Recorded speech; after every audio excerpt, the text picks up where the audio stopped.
Bismillahirrahmanirrahim. Assalamualaikum warahmatullahi wabarakatuh. Halo teman-teman semua, apa kabarnya hari ini? Senang sekali saya Afriansa bisa menyapa teman-teman semua, para pejuang ASN tahun 2024. Selamat datang di Nurse Education Channel. Selamat datang di YouTube saya. Ya, buat teman-teman yang baru bergabung, jangan lupa untuk tekan tombol subscribe-nya sekarang juga, karena subscribe itu gratis. Dan jangan lupa untuk tekan tombol like, share, dan komen sebanyak-banyaknya. Oke teman-teman, hari ini seperti biasa kita akan latihan soal lagi untuk persiapan rekrutmen CPNS tahun 2024. Adapun nanti yang akan kita bahas adalah materi TWK, TIU, dan TKP. Oke teman-teman, kita langsung saja ke contoh soalnya. Oke teman-teman, kita ke soal yang pertama. Dalam sebuah negara terdapat berbagai aspek kehidupan, baik itu ekonomi, sosial, politik, hukum, budaya, dan lain-lain. Di dalam setiap aspek tersebut, setiap warga negara berhak dan wajib melakukan tindakan bela negara. Salah satu bentuk tindakan bela negara dalam aspek politik adalah Oke teman-teman, di soal pertama di sini ya, kita disuruh menentukan bentuk tindakan bela negara dalam aspek politik. Nah, untuk menjawab soal ini, tentu kita harus mengetahui terlebih dahulu kira-kira makna dari bela negara itu apa. Nah, jadi teman-teman, belnek atau bela negara merupakan sikap atau perilaku warga negara yang dijiwai oleh kecintaannya kepada negara kesatuan Republik Indonesia, yang dimana berdasarkan Pancasila dan juga Undang-Undang Dasar 1945 dalam upaya mempertahankan kelangsungan hidup dan negara, maka sangat penting bela negara bagi seluruh warga negara. Nah, terdapat beberapa contoh dalam kehidupan sehari-hari terkait dengan bela negara tersebut, yang dimana pada soal di sini adalah bela negara pada bidang politik. Nah, kira-kira sekarang di bidang politik itu apa? Sekarang kita lihat optionnya. Option A, melakukan latihan dasar kemiliteran untuk mendukung kegiatan politiknya. Oke, ini kurang tepat ya teman-teman. Option B, tidak menyebar hoax yang dapat memicu pecah belah. Nah, di sini tidak spesifik terkait dengan aspek politik. Option C, melakukan kampanye politik terhadap masyarakat untuk mendukung kegiatan politiknya. Nah, ini kurang tepat juga teman-teman. Option D, mengajak masyarakat untuk memilih partai politik yang bersih dari segala bentuk KKN. Nah, ini tepat ya teman-teman. Kita lihat lagi option E, menyebarkan propaganda terhadap isu yang bertentangan dengan organisasi politiknya. Ini kurang tepat teman-teman. Jadi menurut saya yang tepat contoh tindakan bela negara dalam aspek politik adalah yang D, yaitu mengajak masyarakat untuk memilih partai politik yang bersih dari segala bentuk KKN. Oke teman-teman, mungkin sekian penjelasan di soal yang pertama. Sekarang kita lanjut ke soal nomor 2. Baik teman-teman, kita ke soal nomor 2. Unsur kesatuan dalam Bhinneka Tunggal Ika merujuk pada cita-cita kehidupan. Disebut cita-cita karena pada dasarnya manusia berbeda-beda, terpecah ke dalam individu, komunitas, serta suku-suku dengan kehendak masing-masing. Namun, karena kehendak itu tidak dapat diwujudkan tanpa individu atau komunitas lain, maka kerjasama dalam bingkai kesatuan dan persatuan itu sangat dibutuhkan. Kesatuan dan persatuan mesti dibangun untuk merealisasikan tujuan yang lebih mendasar. Dan dalam konteks negara, kesatuan itu menjelma dalam Persatuan Nasional Negara Republik Indonesia atau NKRI. Berdasarkan narasi tersebut, upaya yang paling tepat untuk mewujudkan kesatuan bangsa dalam konteks NKRI adalah dengan cara seperti apa?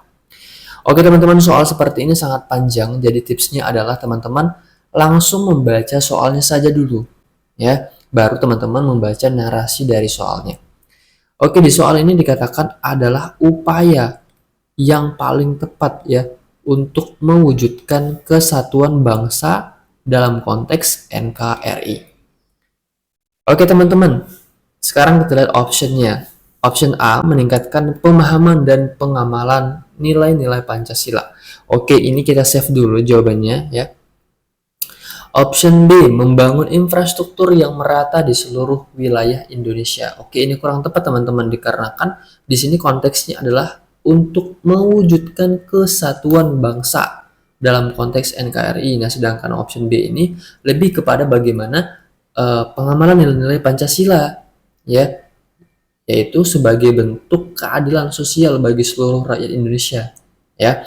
Option C meningkatkan kualitas pendidikan dan kesehatan masyarakat. Nah, ini kurang tepat teman-teman ya, karena di sini yang ditanyakan adalah untuk mewujudkan kesatuan. Nah, kira-kira upayanya itu seperti apa? Option D memperkuat pertahanan dan keamanan negara. Nah, ini kurang tepat teman-teman ya, karena ini lebih kepada bagaimana cara kita membela negara kita ya. Option E meningkatkan kerjasama antar negara di kawasan Asia Tenggara. Nah, ini juga kurang tepat. Maka jawaban yang tepat untuk soal nomor 2 di sini adalah yang A, yaitu meningkatkan pemahaman dan pengamalan nilai-nilai Pancasila. Alasannya adalah karena Pancasila adalah dasar ideologi negara kita, yaitu negara Indonesia, yang dimana di dalam Pancasila itu terdapat nilai-nilai ya, nilai-nilai yang mempromosikan yang namanya kesatuan, persatuan dan juga keragaman ya, yang ada di dalam masyarakat. Oleh karena itu, dengan meningkatkan pemahaman dan juga pengamalan nilai-nilai Pancasila, maka masyarakat Indonesia ini akan lebih memahami pentingnya persatuan dan kesatuan ya, memahami pentingnya persatuan dan kesatuan, dan juga memahami prinsip-prinsip yang mempersatukan ya, yang memahami prinsip-prinsip bagaimana cara mempersatukan bangsa ini. Nah, inilah yang akan membantu memperkuat ya, memperkuat persatuan nasional Indonesia. Ya. Oke teman-teman, mungkin sekian penjelasan di soal nomor 2. Sekarang kita lanjut ke soal nomor 3.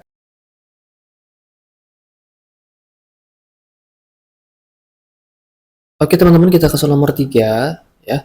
Keberagaman dicirikan oleh perbedaan, sedangkan kesatuan dicirikan oleh persamaan. Hubungan antara perbedaan dan persamaan saling menegasi atau menidakkan, sekaligus mengafirmasi atau menguatkan. Pada satu sisi, berbeda berarti tidak sama, dan sama berarti tidak beda. Tapi pada sisi lain, adanya perbedaan justru meneguhkan adanya persamaan. Perbedaan ada karena adanya persamaan. Begitu pula persamaan dikatakan ada karena adanya perbedaan. Melalui hubungan yang demikian, maka sebenarnya upaya menyatukan perbedaan dan persamaan tidaklah mudah. Keduanya akan selalu berada dalam ketegangan terus-menerus. Nah, berdasarkan narasi tersebut, upaya yang paling tepat untuk menyatukan perbedaan dan persamaan adalah dengan cara seperti apa?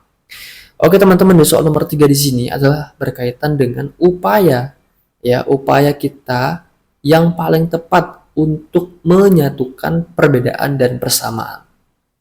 Nah, berdasarkan narasi di soal bahwa yang namanya perbedaan dan persamaan itu akan selalu ada ya, dan akan ada yang namanya perdebatan terus menerus, dan juga adanya ketegangan terus menerus, karena yang namanya sama dan berbeda itu merupakan hal yang berbeda ya, yang dimana berbeda berarti tidak sama, yang sama juga berarti tidak beda. Nah, sekarang kita lihat optionnya. Option A menjadikan perbedaan sebagai sumber kekayaan dan kekuatan bangsa.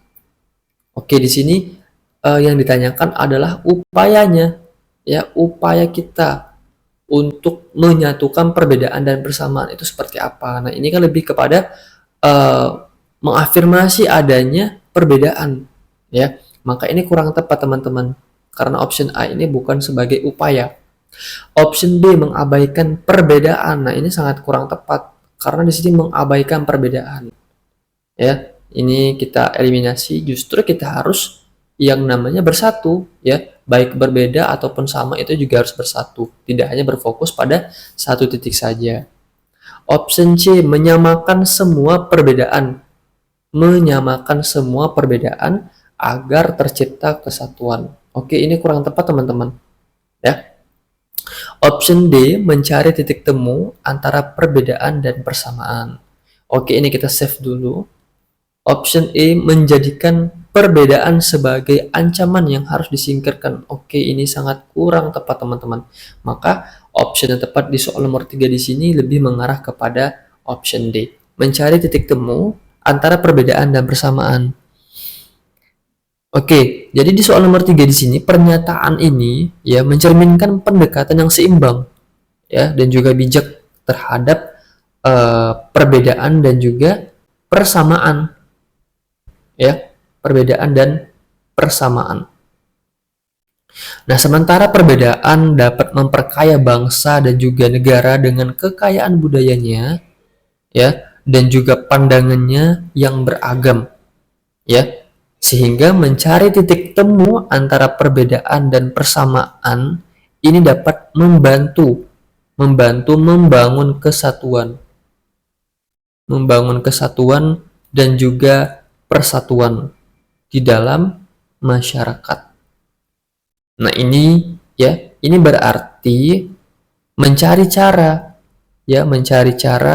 untuk memahami dan juga menghargai satu sama lain ya, merangkul perbedaan tanpa mengabaikan persamaan yang mendasar yang menyatukan kita sebagai Kesatuan Negara Republik Indonesia. Oke teman-teman, berikutlah penjelasan di soal nomor 3 sebagai bentuk upaya yang paling tepat untuk menyatukan perbedaan dan persamaan di soal nomor 3. Oke, sekarang kita lanjut ke soal nomor 4. Baik teman-teman, kita ke soal nomor 4. Salah satu faktor pemersatu bangsa adalah bendera, bahasa dan juga lambang negara, serta lagu kebangsaan. Nah, pengaturannya di dalam undang-undang sesuai dengan bunyi pasal 36 dalam Undang-Undang Dasar Negara Republik Indonesia tahun 1945, hal tersebut bertujuan untuk memperkuat NKRI, yaitu A. Menjaga kehormatan dan kedaulatan negara kesatuan Republik Indonesia. B. Menjaga kesatuan TNI dalam negara kesatuan Republik Indonesia. C. Menjaga wilayah perbatasan negara kesatuan Republik Indonesia. D. Menjaga pulau-pulau terpencil dari pengakuan negara lain. Atau E. Memberikan identitas bagi negara kesatuan Republik Indonesia. Oke teman-teman, di soal nomor 4 ini berkaitan dengan pasal 36 dalam Undang-Undang Dasar sebagai bentuk faktor-faktor pemersatu bangsa. Nah, sekarang kita bahas satu persatu ya. Pada pasal 36 ya, itu terdapat beberapa bagian ya, yang dimana pada pasal 36 itu sendiri membahas mengenai bahasa Indonesia ya, bahasa Indonesia sebagai bentuk bahasa negara ya, bahasa negara. Oke, sekarang pasal 36A ya merupakan bagian dari pasal 36 juga ya, yang dimana menyebutkan bahwa lambang negara adalah Garuda Pancasila, sebagai bentuk semboyannya adalah Bhinneka Tunggal Ika. Nah, sedangkan pasal 36B menyatakan bahwa lagu kebangsaan ya, lagu kebangsaan adalah lagu Indonesia Raya.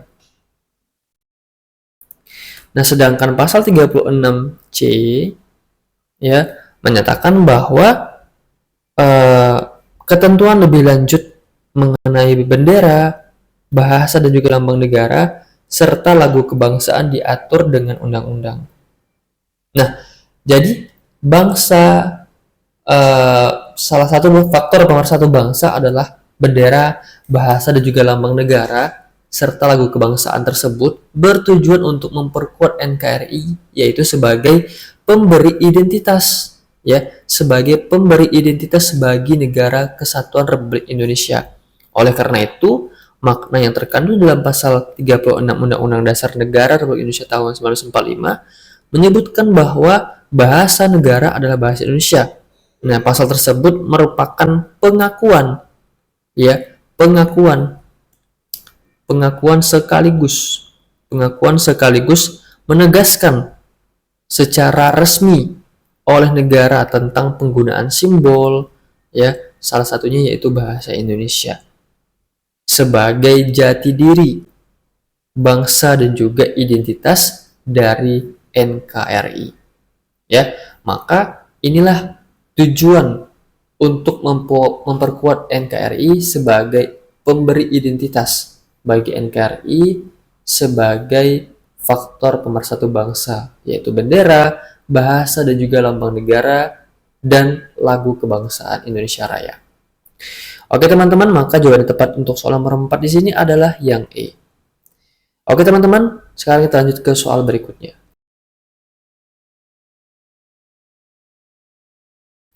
Baik teman-teman, kita ke soal nomor 5.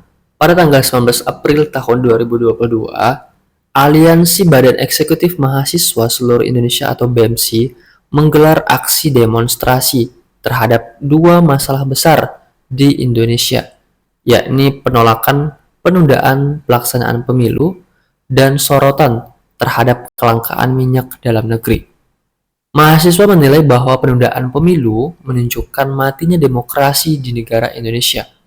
Tidak hanya itu, mereka juga menilai bahwa kelangkaan minyak goreng yang terjadi akhir-akhir ini disebabkan adanya penimbunan bahan oleh oknum-oknum yang tidak bertanggung jawab.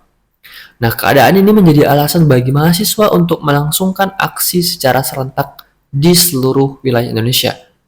Nah, pertanyaannya adalah tindakan yang dilakukan oleh mahasiswa Indonesia tersebut menunjukkan sikap integritas yakni yang mana? Oke teman-teman, ya, sekarang kita bahas di soal nomor 5, ya, bahwa di soal nomor 5 dikatakan bahwa seluruh Badan Eksekutif Mahasiswa seluruh Indonesia menggelar aksi demonstrasinya yang menuntut dua masalah besar, yakni penolakan penundaan pemilu dan juga kelangkaan minyak di dalam negeri. Nah, sekarang kita bahas untuk option yang A. Keberanian mahasiswa atas rezim yang berkuasa di Indonesia agar menjalankan pemerintahan yang demokratis. Nah, tentu kita harus mengetahui terlebih dahulu kira-kira sikap integritas itu apa. Ya. Nah, jadi sikap integritas itu merupakan sikap yang jujur, transparan, ya, bertanggung jawab, ya, adil,